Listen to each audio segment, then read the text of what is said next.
क्या Jack Paul ने fight में माइक टायसन से ज्यादा पैसे अर्न किए हैं? हालांकि जैक पॉल फाइट को जीत चुका है, बट माइक टायसन की पॉपुलैरिटी इनसेन थी एंड जैक पॉल की पॉपुलैरिटी उनके सामने कुछ भी नहीं थी।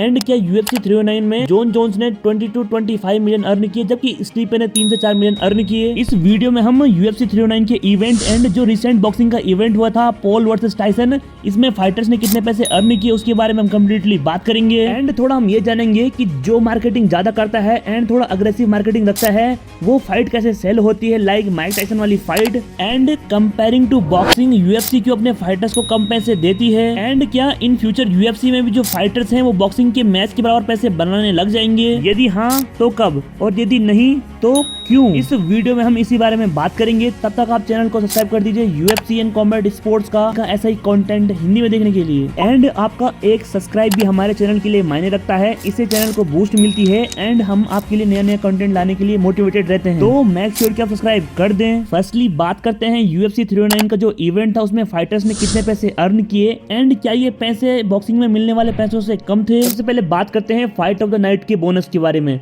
दोस्तों हालांकि माइकल चैंडलर फाइट को हार गए, बट उनकी फाइट इतनी एंटरटेनिंग थी चार्ल्स ओलिवेरा के साथ, तो उनको एंड चार्ल्स ओलिवेरा को फाइट ऑफ द नाइट का 50-50 के बोनस मिला along with his UFC salary. Performance of the night का बोनस मिला था 3 फाइटर्स को, जिसमें 2 थे प्रीलिम्स फाइटर एंड 1 थे मेन इवेंट के fighter.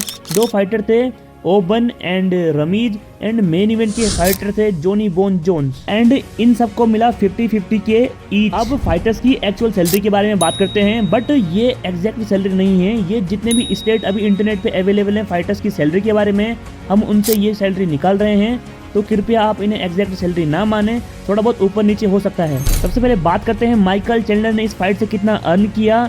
According to sources Michael Chandler ने अर्न किया $1.4 मिलियन, जो कि इंडियन रुपए में कन्वर्ट करने पे होते हैं अप्रोक्सीमेटली 12 करोड़ रुपए। एंड अब बात करते हैं जिम मिलर के बारे में। जिम मिलर नंबर 5वें स्थान पे थे पैसे अर्न करने में, तो जिम मिलर ने अर्न किए $4,71,000, जो कि इंडियन रुपए में कन्वर्ट करने पे होते हैं अप्रोक्सीमेटली 4 करोड़। एंड अब बात करते हैं लाइट वेट की फाइट के विनर चार्ल्स ओलिवेरा के बारे में। चार्ल्स ओलिवेरा ने इस फाइट से अर्न किए $1.666 मिलियन, जो कि इंडियन रुपीज में कन्वर्ट करने पे होते हैं 14 करोड़ रुपीज। बात करते हैं स्टीफे म्यूचिच ने अपनी लास्ट फाइट से कितने पैसे अर्न किए। मैं लास्ट यहाँ पे इसलिए बोल रहा हूँ बिकॉज स्टीफे ने इस फाइट के बाद अनाउंसमेंट कर दिया कि ये मेरी लास्ट फाइट थी एंड अब मैं रिटायरमेंट ले रहा हूँ।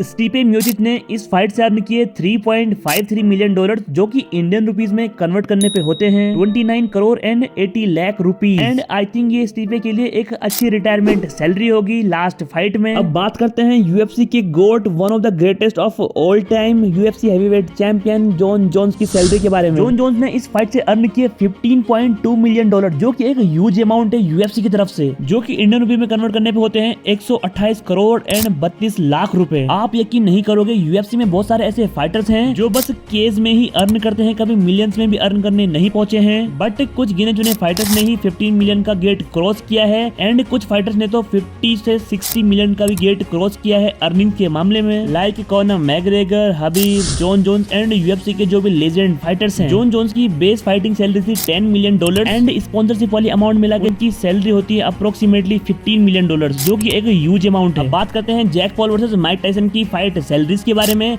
दोस्तों मैं यहाँ पे फिर से एक डिस्क्लेमर दे दूं कि जो ये सैलरीज मैं बताने जाऊंगा ये बॉक्सिंग वाले रिवील नहीं करते हैं एंड ना ही उनके फाइटर एग्जैक्ट सैलरी रिवील करते हैं। ये सैलरीज हम बताने जा रहे हैं जो फाइटर्स ने प्रेस कॉन्फ्रेंस के दौरान कुछ बातें कही हैं अपनी सैलरी के ऊपर, उससे अकॉर्डिंग टू जैक पॉल ने अर्न किए $40 मिलियन, जो कि इंडियन रुपीज में होते हैं 337 करोड़ एंड 67 लाख रुपए। अगर हम बात करें बॉक्सिंग के लेजेंड माइक टायसन के बारे में, तो माइक टायसन ने इस फाइट से अर्न किए थे $20 मिलियन, जो कि इन टोटल होते हैं 168 करोड़ एंड 86 लाख रुपीज। तो अब हम बात करेंगे कि बॉक्सर्स को सैलरी इतनी ज्यादा क्यों मिलती है एंड UFC के फाइटर्स को सैलरी कम क्यों मिलती है। UFC के फाइटर्स को सैलरी देने के कुछ रूल होते हैं, वहाँ पे ये नहीं होता कि आप तुम कॉन्ट्रैक्ट फाइटर बन चुके हो तो तुम्हें हर मंथ हम सैलरी पे करेंगे।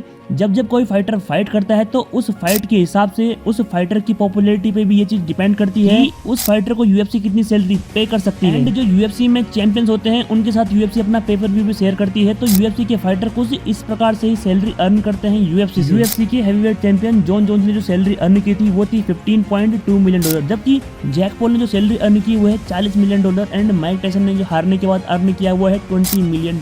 बट इतना ह्यूज डिफरेंस क्यों सैलरीज में? देखो यार, जो बॉक्सिंग मैच की हाइप होती है वो UFC फाइट से कहीं ज्यादा होती है, पर बॉक्सर्स एंड जो बॉक्सिंग फेडरेशन होती है वो कभी भी फाइटर्स की सैलरी रिवील नहीं करती है। ये हमें पता चलती है फाइटर्स के इंटरव्यू से एंड जो कुछ मीडिया इंटरव्यूज होते हैं फाइटर के उन चीजों से। बॉक्सिंग के कंपैरिजन में यूएफसी कंपैरेटिवली नई ऑर्गेनाइजेशन एंड बॉक्सिंग की फाइट की हाइप भी बहुत ज्यादा होती है कंपैरेटिवली यूएफसी के फाइट्स की। एंड बॉक्सिंग पे बहुत सारे एलिगेशन ये भी लगते हैं कि वो अपनी फाइटर्स की सैलरी झूठ बताते हैं एंड फेक नंबर शो करते हैं डिस्प्ले पे। तो दोस्तों ये कुछ चीजें हैं जिससे कि आप डिस्टिंग्विश कर पाएंगे बॉक्सर्स की सैलरी में एंड एमएमए फाइटर्स की सैलरीज में। मिलते हैं कॉम्बैट स्पोर्ट्स की किसी नई वीडियो में। जय हिंद जय भारत।